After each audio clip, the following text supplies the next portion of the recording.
नमस्कार दोस्तों, आप सबों का स्वागत है। क्लास 10 सामाजिक विज्ञान का लघु उत्तरीय एवं दीर्घ उत्तरीय प्रश्न बताने जा रहे हैं, जो कि आपको 2 नंबर या 5 नंबर से पूछे जा सकते हैं। यह प्रश्न और यह प्रश्न VVI है, आप इसे ज़रूर याद रखें। सामाजिक विज्ञान में आपको 2 या 5 नंबर से पूछे जाएंगे।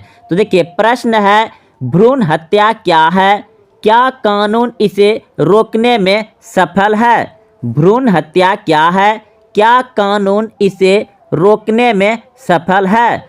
तो उत्तर में लिखिएगा, भ्रूण हत्या का तात्पर्य गर्भ में ही कन्या शिशु की गर्भपात द्वारा हत्या करना। भ्रूण हत्या का तात्पर्य गर्भ में ही कन्या शिशु की गर्भपात द्वारा हत्या करना, यानी भ्रूण हत्या यानी शिशु जो बच्चे हैं गर्भ में पेट में पल रहे हैं, अगर वह कन्या है लड़की है तो उसे गर्भ में ही यानी पेट में ही उसे क्या करता है, हत्या कर देता है। आज की वैज्ञानिक तकनीकी द्वारा गर्भकाल के दौरान ही पता चल जाता है कि गर्भ में पल रहे शिशु यानी बच्चा कन्या है या लड़का। यानी आजकल जो है कि वैज्ञानिक तकनीकी के द्वारा गर्भ यानी पेट में ही पता चल जाता है कि लड़का है या लड़की है, कन्या है या बालक है।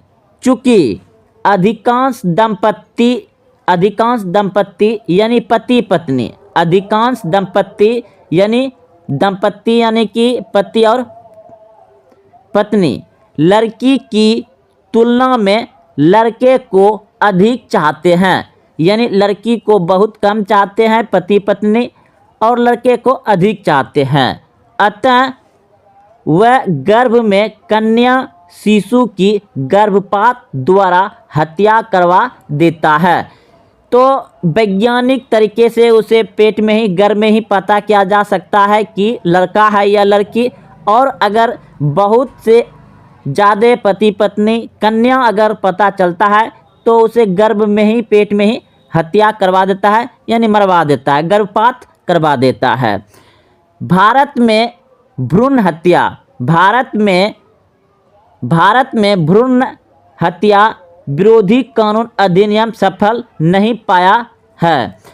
तो भारत में इसके लिए भ्रूण हत्या जो शिशु का हत्या है उसे कानून बनाया गया, और कानून जो बनाया गया कानून अधिक सफल नहीं हो पाया है। कानून अधिक सफल नहीं हो पाया है क्योंकि इस कानून की लड़ाई से पालन नहीं हो रहा है। इस कानून का जो है कड़ाई से पालन नहीं, मतलब कड़ी ढंग से पालन नहीं हो रहा है। भ्रूण हत्या जनता की मान्यताओं व विश्वासों से संबंधित है, जिसे आसानी से नहीं बदला जा सकता है। भ्रूण हत्या पुरुष प्रधान समाज की मानसिकता का प्रतीक है। तो दोस्तों, आप लोग समझ गए होंगे कि भ्रूण हत्या क्या है, क्या कानून इसे रोकने में सफल है। यह प्रश्न आपको 2 नंबर से पूछा जाएगा सामाजिक विज्ञान में, तो आप इसे अच्छे से उतार लीजिए और याद कर लीजिए। अब देखिए, अगला प्रश्न आपको पूछा जाएगा कि नारी शक्तिकरण से आप क्या समझते हैं। नारी शक्तिकरण से आप क्या समझते हैं। तो उत्तर में लिखिएगा, नारी शक्तिकरण का तात्पर्य यह है कि महिलाओं को प्रभावित करने वाले आर्थिक, सामाजिक, राजनीतिक, पारिवारिक मामले में नीति निर्माण प्रक्रिया में भागीदारी प्रदान करना। वर्तमान युग में नारी शक्तिकरण की धारणा को राष्ट्रीय व अंतर्राष्ट्रीय स्तर पर समर्थन प्राप्त हो रहा है। भारत सरकार ने वर्ष 2000 ईस्वी में नारी शक्तिकरण की नई नीति की घोषणा की है। पंचायतों व नगर पालिकाओं में महिलाओं आरक्षण नारी शक्तिकरण का उदाहरण है। तो दोस्तों आप लोग नारी शक्तिकरण से भी समझ गए होंगे कि क्या है, आप इसे भी अच्छे से याद कर लीजिए। तो अगले प्रश्न की ओर चलते हैं। चंपारण सत्याग्रह का संक्षिप्त विवरण दे। यह प्रश्न आपको 2 नंबर से पूछे जाएंगे बिहार बोर्ड मैट्रिक परीक्षा सामाजिक विज्ञान में। तो देखिए, आप प्रश्न को अच्छे से समझ गए। चंपारण सत्याग्रह का संक्षिप्त विवरण दें। तो आप यहां पर उत्तर में लिखेंगे कि चंपारण सत्याग्रह 1917 में बिहार के चंपारण जिले में हुआ था, जब महात्मा गांधी ने किसानों के अधिकारों के लिए ब्रिटिश सरकार के खिलाफ सत्याग्रह किया था। तो दोस्तों आप लोग इतना समझ गए कि चंपारण सत्याग्रह 1917 ईस्वी में बिहार के चंपारण जिले में हुआ था, जब महात्मा गांधी ने किसानों के अधिकारों के लिए ब्रिटिश सरकार के खिलाफ सत्याग्रह किया था। यह गांधी जी का भारत में पहला सत्याग्रह था और इसका उद्देश्य किसानों को उनके अधिकार दिलाना था। कारण देखिए क्या क्या कारण था। कारण लिखिएगा, उसके बाद लिखिएगा किसानों को नील की खेती करने के लिए मजबूर किया जा रहा था। किसानों को उनकी उपज का उचित मूल्य नहीं मिल रहा था। किसानों पर अत्यधिक कर लगाया जा रहा था। ये सभी क्या है, कारण है। सत्याग्रह के दौरान गांधी जी ने किसानों को संगठित किया और उन्हें अपने अधिकारों के लिए लड़ने के लिए प्रेरित किया। उन्होंने ब्रिटिश सरकार के खिलाफ अहिंसक विरोध किया और किसानों के लिए न्याय की मांग की। अब इसका परिणाम देखिए। अब यहाँ पे परिणाम लिखिएगा, जो उसने आंदोलन किया उसका परिणाम क्या निकला। ब्रिटिश सरकार ने किसानों के अधिकारों को मान्यता दी। तो ब्रिटिश सरकार उसमें हार गए और ब्रिटिश सरकार ने किसानों को उनका अधिकार देने के लिए मान गया, यानी ब्रिटिश सरकार ने किसानों के अधिकारों को मान्यता दी। अगला है किसानों को उनकी उपज का उचित मूल्य मिलने लगा। किसानों को उनकी उपज का उचित मूल्य मिलने लगा। किसानों पर लगाया गया अत्यधिक कर हटा दिया गया।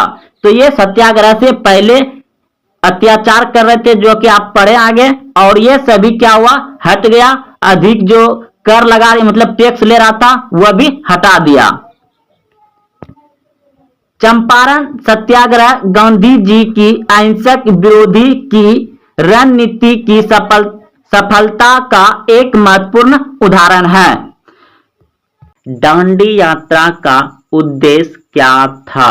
दांडी यात्रा का उद्देश्य क्या था, तो उत्तर में आप यहां से लिखिएगा, दांडी यात्रा का उद्देश्य नमक कानून के खिलाफ विरोध करना और ब्रिटिश सरकार को यह दिखाना था कि भारतीय लोग उनके अन्यायपूर्ण कानून के खिलाफ खड़े हैं।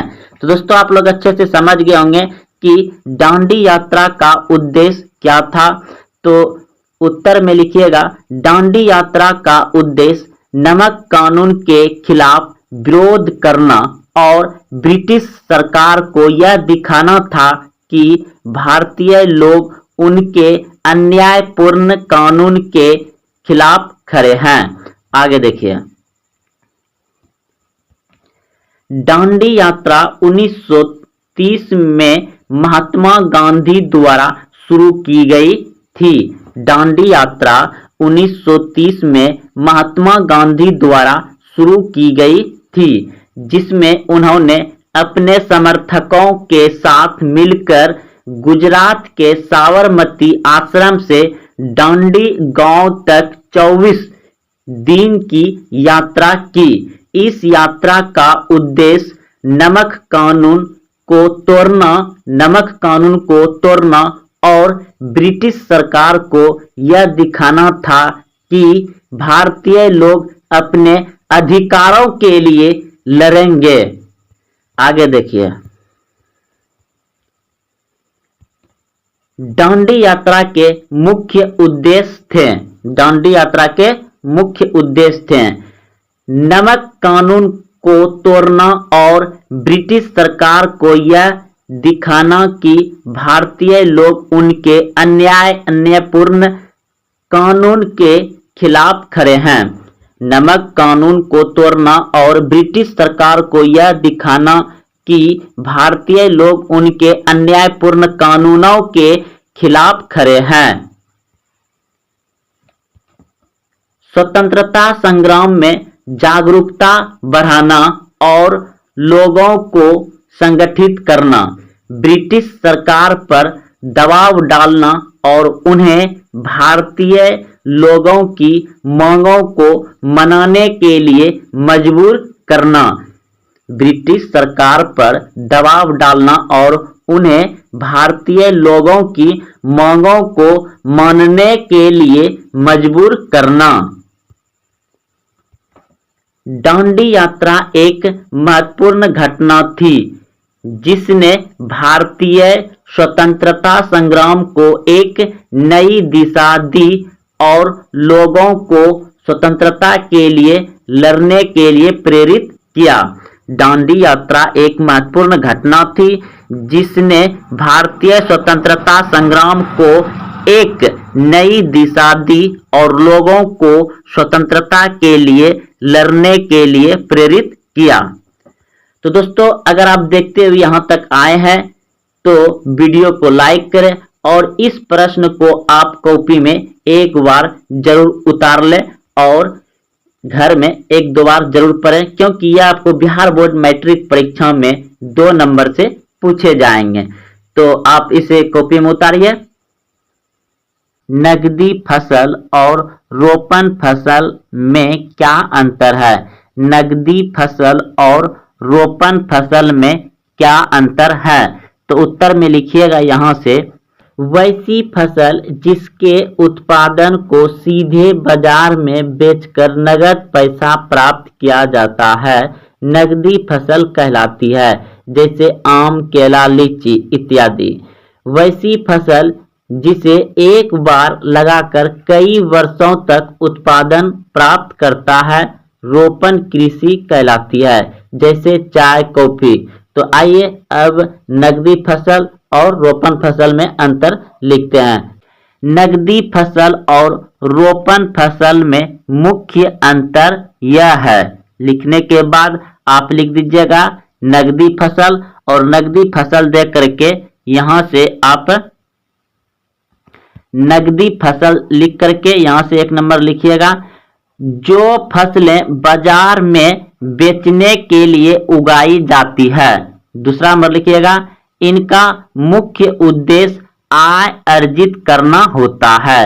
तीसरा नंबर देकर लिखिएगा, ये फसलें आमतौर पर एक सीजन में तैयार हो जाती है। चौथा नंबर देकर लिखिएगा, इसकी कीमतें बाजार में तय की जाती है। इसकी कीमतें बाजार में तय की जाती है। और उदाहरण में लिखिएगा, उदाहरण में गेहूं, चावल, कपास, तंबाकू, ये सभी क्या है? नकदी फसल है। ऑब्जेक्टिव में भी आपको पूछ लिया जाता है। अब देखिए रोपण फसल। रोपण फसल 1 नंबर देकर के लिखिएगा, जो फसलें व्यावसायिक रूप से उगाई जाती है और लंबे समय तक चलने वाली होती है। 2 नंबर देकर रखिएगा, इनका मुख्य उद्देश्य व्यावसायिक लाभ कमाना होता है। यानी कि रोपण फसल में होता है कि व्यवसाय धंधा चलाना, लंबे समय तक कोई रोजगार करते रहना। अब देखिए 3 नंबर देकर के लिखिएगा, ये फसलें आमतौर पर 1 से अधिक सीजन में तैयार होती हैं। यानी यह फसल जो रोपण होता है ये 1 से अधिक सीजन में तैयार होती हैं। 4 नंबर देकर के लिखिएगा, इनकी कीमतें बाजार में तय नहीं होती हैं। तो इनका कीमत बाजार में तय नहीं होती है और यह फसल अक्सर अनुबंध के आधार पर बेची जाती है। तो यह फसल जो होता है कि अनुबंधन के आधार पर बेची जाती है। अब देखिए उदाहरण चाय, कॉफी, रबर, नारियल। चाय, कॉफी, रबर, नारियल ये सभी क्या है? रोपण फसल है।